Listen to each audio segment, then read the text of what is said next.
L'opposition tient mordicus à ce sit-in pour demander le départ de Félix-Antoine Tshisekedi pour le 8 juillet. On va en parler dans cette émission, la rétrospective. Deux voix se sont levées au courant de cette semaine.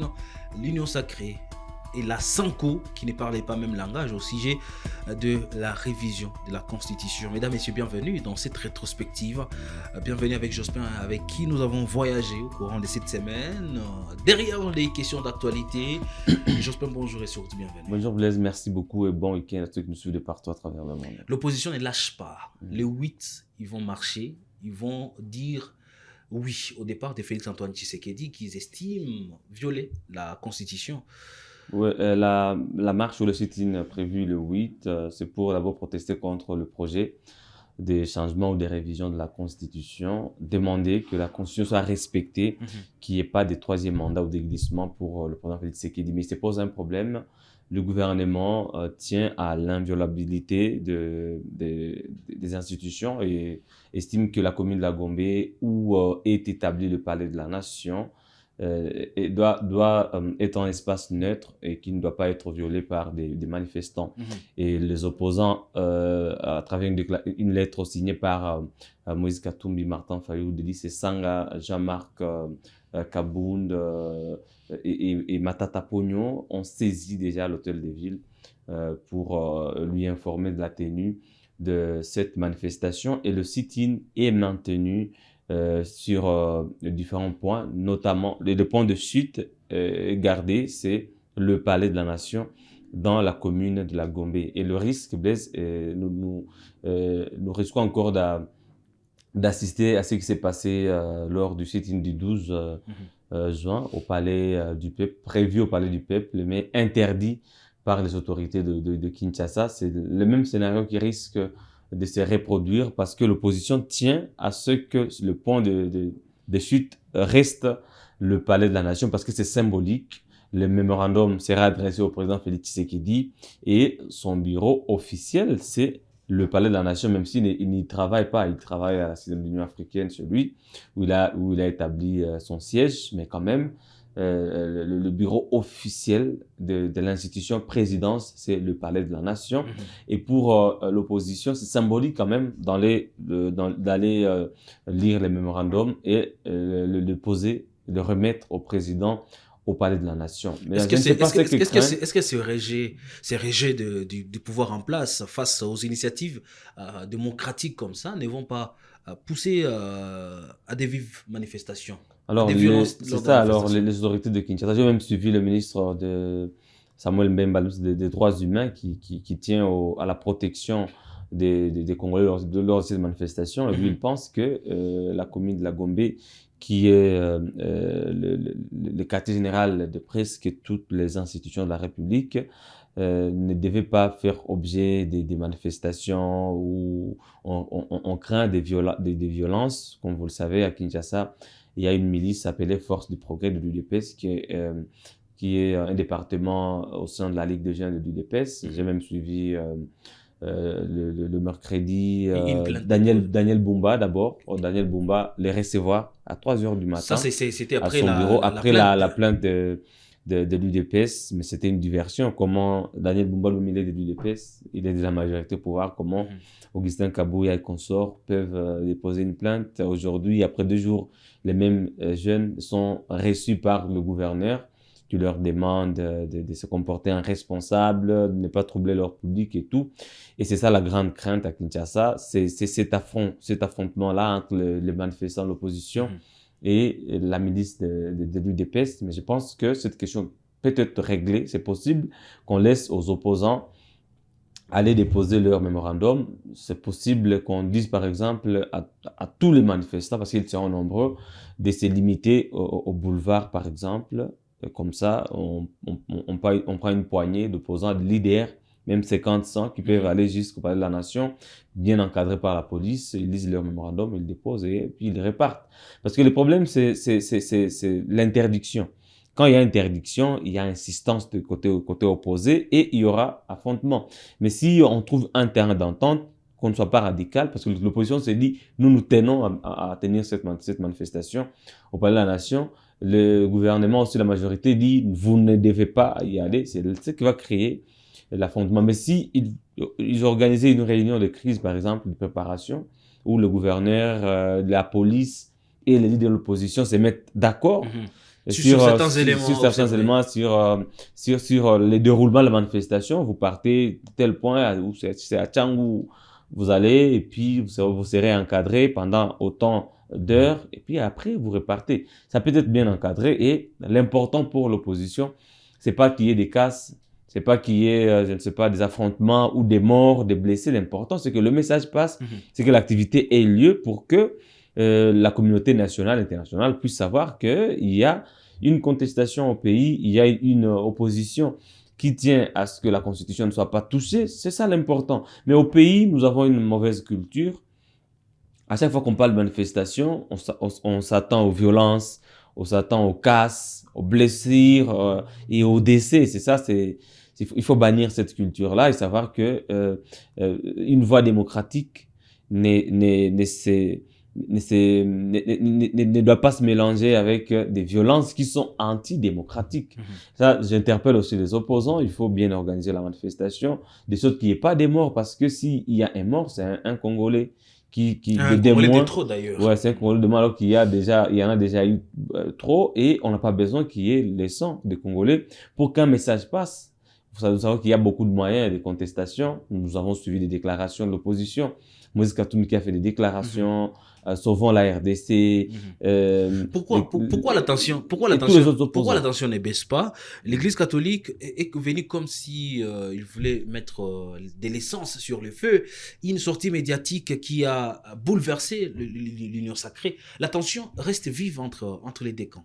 En fait, la position de l'Église catholique était déjà bien connue, bien avant. L'Église catholique n'était pas d'accord avec le projet des révisions ou des changements de la Constitution, estimant que les temps ne sont pas bons, le moment n'est pas opportun pour un tel projet, sachant que le président euh, euh, partant, Félix Tshisekedi, étant vers la fin de son mandat, il lui reste moins de 2 ans. Alors pourquoi choisir ces moments quand il veut partir?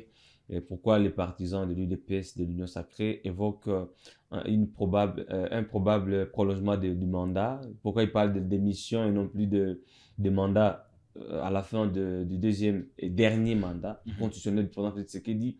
C'est là où l'Église catholique prévoit ou prévient qu'il n'y ait pas de tensions encore au pays. L'Église catholique estime que déjà le pays est en crise sécuritaire et politique, socio-économique aussi. Et pour l'Église catholique, un tel projet peut plonger le pays dans le chaos, peut nous amener dans des manifestations incessantes. Vous voyez déjà, le projet est annoncé, la loi n'est pas encore promulguée, mais l'opposition multiplie des actions de contestation, des manifestations. Vous savez, comme je le disais, chaque manifestation, c'est un risque de perdre encore des Congolais, d'avoir des blessés et de casser des édifices publics. Et ça, c'est une régression dans un pays déjà en difficulté sur presque tous les plans. Alors, si aujourd'hui, tu sais qu'il dit renoncer à ces projets, on n'aura pas de casses, on n'aura pas de morts, on n'aura pas de blessés. Et on va juste attendre la fin de son mandat, il va organiser des élections et il va partir, il va rester sénateur à vie. Mais les temps qu'il a choisi pour ces projets et la communication choisie n'est pas claire. On parle potentiellement de la Constitution pour l'adapter aux réalités du pays, mais on ne parle pas de ces réalités. On ne sait pas de quoi il s'agit, qu'est-ce qu'on veut changer. C'est pourquoi on prête à la majorité l'intention de vouloir prolonger le mandat présidentiel. Déjà, les communicateurs qui passent sur le plateau télévisé à Kinshasa le disent clairement. Et qui sont mandatés par la majorité, et qui sont une bouche autoritaire, et qui parlent au nom de la majorité, ils l'évoquent sans langue de bois. Ils parlent de mission, de ce qu'il dit. Ils parlent de 7 ans, de plus 7 ans au lieu de 5 ans. Et pour 4 ou 5 mandats, ils les disent dans des émissions télévisées. Et c'est ce qui crée cette crainte de l'Église catholique et de l'opposition pour dire nous allons encore vers une crise qui est déjà au pays, des opposants en exil, les paroles Kamizelo sont toujours en prison, Emmanuel Shadai Ramazani, Obem Minaku, Dunia Kilanga. D'ailleurs, le PPRD aussi a fait une déclaration cette semaine et a signé son retour politique à Kinshasa après l'interdiction, bien sûr, après la suspension du parti par le VPM de l'intérieur. les militants ou les membres du PPRD se sont dit, mais nous vivons une époque très sensible de notre histoire politique. Nous vivons des tensions sans précédent. Et puis pourquoi le PPRD, comme parti d'opposition, va rester sous la table alors que les autres sont au front? Et je pense que ça sera la particularité. Peut-être pour les prochaines actions, on va voir aussi le PPRD Joseph Kabila se joindre à la coalition C64 pour lui donner de la force. Et ça, parce que je ne vois pas un parti de l'opposition qui va rester à l'écart de cette coalition aujourd'hui, qui est formée par Sesanga, Katumbi, Fayoul et tout. Kabila aussi sera de la partie. Ces retours politiques du PPRD annoncent la jonction prochaine du PPRD à la coalition C64. Et je pense que le PPRD a pris une décision responsable parce qu'en tant que parti de l'opposition, moi j'ai trouvé que c'était aberrant de les voir silencieux au pays. Ils avaient peur bien sûr d'être aussi emprisonnés, comme les voix qui ont été muselées, la voix de Shadari notamment, Obama Minakou, toutes les voix critiques, Parole de Kamizelo aussi. Et le jeune Nathanaël Onokomba, il est resté toujours en prison, il n'a pas été jusque-là condamné. Et voilà, le PPRD signe aussi son retour politique au pays qui va se joindre aussi. Il a choisi le bon moment parce que l'opposition doit former un front commun pour faire face peut-être à Tshisekedi qui veut prolonger son mandat. Mais cela va encore créer des problèmes. Je pense que la police, à un moment donné, pourra encore fermer les bureaux du PPRD et tout, venir arrêter certains responsables du PPRD. Mais l'opposition ne va pas lâcher. Il ne faudrait pas que le gouvernement joue aussi au jeu de l'opposition parce que l'opposition a besoin de foncer, a besoin de créer des incidents. C'est pourquoi j'appelle la police de Kinshasa au professionnalisme, de ne pas céder au jeu de l'opposition. L'opposition a besoin qu'il y ait de l'engouement qui est autour de cette activité, qui est pour rapporter quelques incidents. Alors que l'objectif n'est pas de créer des incidents. Vous pouvez tout simplement encadrer les manifestants, les amener jusqu'à leur point de chute. Les messages vont passer, laisser les médias couvrir l'activité. On n'a pas besoin de casse et j'interpelle les jeunes de pétition Kinshasa. Mais à quoi ça sert? Est-ce que c'est important de créer un front contre d'autres Congolais? Nous sommes tous des Congolais, ils ont le droit de manifester. Vous avez le droit aussi de rester à la maison si vous ne voulez pas manifester. Vous n'êtes pas la police. Et moi, j'ai plaint la police qui avait coalisé le 12 juin avec la milice de l'UDPS, la Force du Progrès.